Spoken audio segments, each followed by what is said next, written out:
Hi, I'm Terry Snyder, WB3BKN. Behind me is one of my favorite antique radios to play with.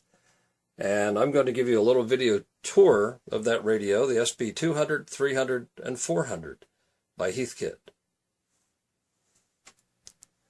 What I have here is, it's the Heathkit version of a Collins station. Separate transmitter and receiver. This is a receiver here. That's an SB 300, and this is the transmitter that goes with it, the SB 400. And of course they've added a few things. Well, obviously you need a scope when you're working with old equipment, and of course a speaker for the receiver. Now the newer radios, you can push a button, turn them on, and you can be on the air. This is what we had to do with the old stuff. Number of controls on the receiver. First of all, we'll start with the receiver. You have the AF control, which we now call volume control, audio frequency control. This is a pre-selector. You have an RF gain.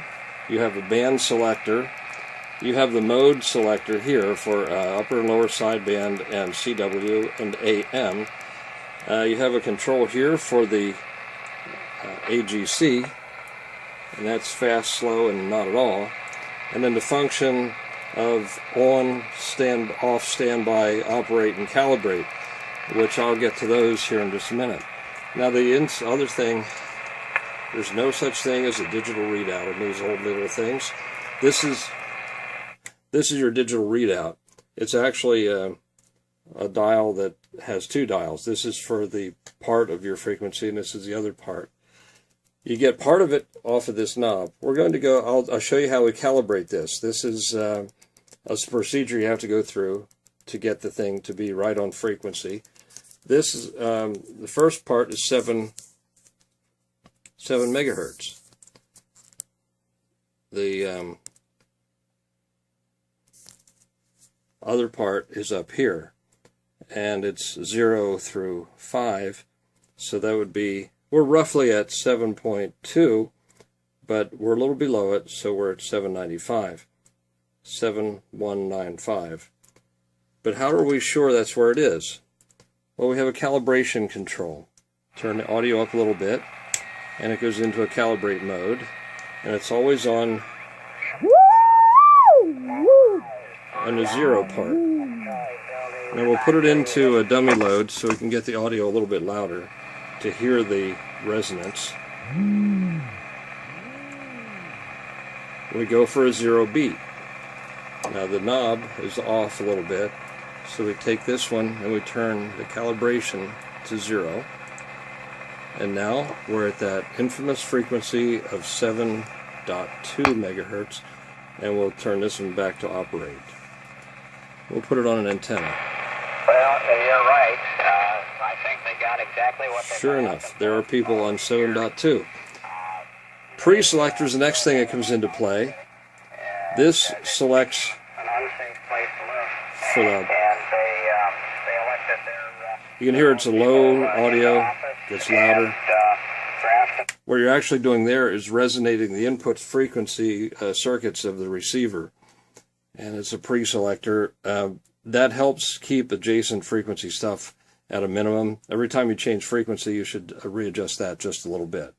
And again, you go for the hottest signal coming in. Next one is RF gain. And you can see on the meter that we have these on modern receivers too. The RF gain is essentially, if you have someone overloading you, you can back them off a little bit so that it's not distorting your receiver. The receiver is the basis of this unit because I have it set in transceive mode. If it were in non-transceive mode, separate transmit and receive, you would have the ability of using this VFO as your receive, and over on the transmitter, that would be your transmit VFO. It's easier to put it into the transceive mode, which is handled on the transmitter. And if you need to go into a split mode, you move it off of that into a transmit mode. And you have a spot that will help you it puts out a small, low RF frequency, and you can tune the receiver to match it, and then you know you're on frequency. Again, you have already done your calibrations and so forth here. So the first thing you do when you get this radio, you turn it on, you let it warm up, because no matter how good they are, these tube types will start to drift a little bit if they're not warmed up. This one has been on, I turned it on for about an hour before I started this video. And you find a frequency that you want to talk to someone on. 7195 is where we are here. And again, double check that, and RF gains up the whole way. The receiver is now set to operate. Now we go to the transmitter. As you can see, there are a few things that had to be done before you could get it to actually be usable. And with time, it becomes very quick. It's a quick nature thing. They have big speakers. Makes it easy to hear. The next thing is the transmitter. I have a scope hooked up to it because the scope is pretty much necessary with these old things. Now, I'll tell you why here in a minute. Okay, the first thing we need to do is familiarize yourself a little bit with all the controls. Let's start here. We have a meter control. It's relative power out, your high voltage, the ALC, automatic level control for your microphone, so that you're not overmodulating. But I use the scope to really do that. Plate current and grid current. Kind of important when you're trying to tune up a radio like this. You don't want to overdrive your grids and your plates. You dip your plate current and you peak in your grids. This is the level control for the carrier level for CW, and it's also the mic gain control when you're on single sideband. This mode control, when you change from 40 meters to 20 meters, you're going to have to change the sideband you're on. Your new modern machinery does that for you. This, you have to remember where you are. And if you venture lower, there's your CW. Tuning, I'll get to that here in a second. Now over on this side of the dials, you have a band selector, and I have it set now for 40 meters. And you can see that this doesn't have the new, well, not new anymore, but the work bands are not there. So you've got 3.5 megahertz, 7.0, 14.0, 21.0. 10 meters, being such a broad band as it is separated into several. It's 28.0, 28.5, 29.0, and 29.5. And this unit does not do FM, so you won't find it on the any of the FM features there. You have a driver control. This is the amount of drive going to the final tube. Yes, these babies light up and they get warm too. The plate control for the finals, you have a tune and load for that. They have created a little markings on here that indicate that if you're in the 80 meter band, it should probably be tuned there. These are guesstimates. 40 meters they figure is maybe there, and 20, 15, and 10 is there. And down here, I'm going to move this a little bit.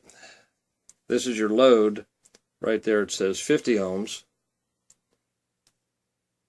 I'm not getting a clear picture. Let me try a little more light. And over on this side is you increase the load by turning this one. So that's to match the output stages of your radio, your transmitter, to your load. They were able to do, a lot of the older antenna systems use 75 ohm cable, and some used 50. Well, with the newer, at some point they decided it was 50 ohms. So this will do both, and that's just by tuning the load a little bit.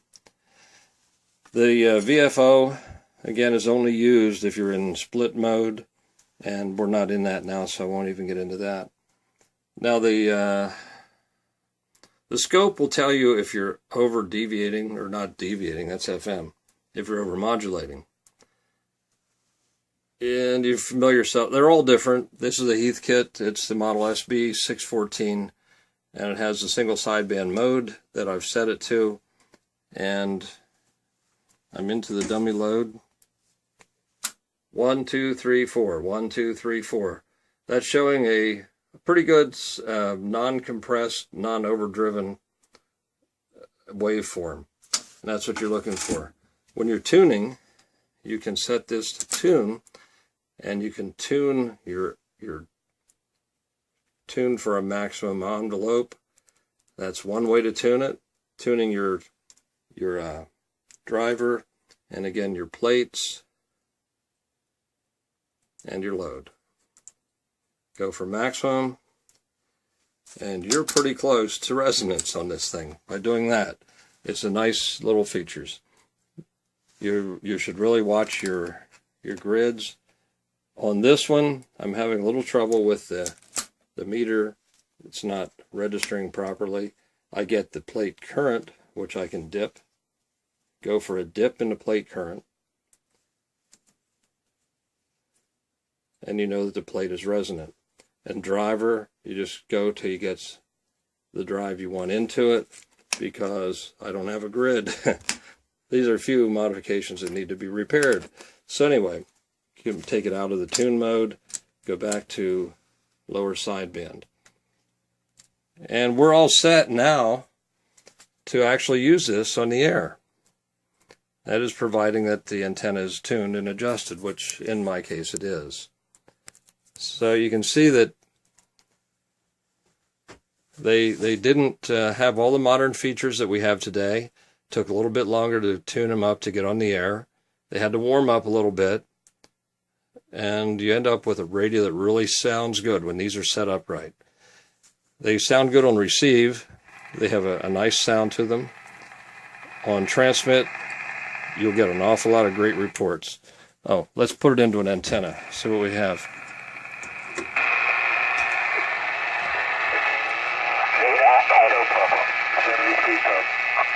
Okay, on one final note, I might add that the INX Silverdome is not in Detroit. And it's just as bad as Detroit up there, but it's kind of like separated into maybe 15 miles north of the city, maybe 20. But anyway, 73 is still a pleasure. It's JD4 WC.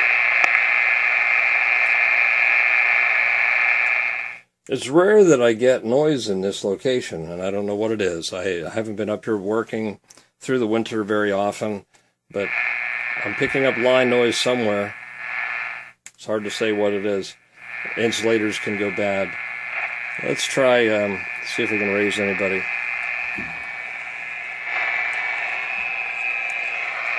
Calling CQ. This is WB3BKN, WB3 Bravo Kilo November, doing a test.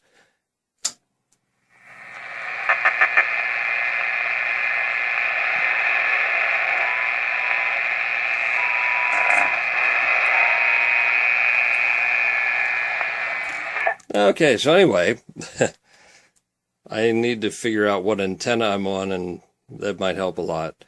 I have a vertical out there, and I have several dipoles, and I have a G5 RV. Right now, I'm not sure which I'm on. But there's your basic rundown, and later on in time, this is the third part of this radio. I broke this by tapping on it. This is the linear that goes with it. This is the SB200 linear by Heathkit, and it makes a trio when it's all done. And this is, as I said earlier, about my favorite antique radio to play with. Hope it's been informational and you got to see what an old radio is. If you find one at a hamfest, don't be afraid to buy it. They were not hard to work on. There are a lot of forums online to help you figure out what's wrong with them, if anything is. And these are fun to work on. Unlike a transistorized thing, though, Keep your hands away from the high voltage. This is WB3BKN 73.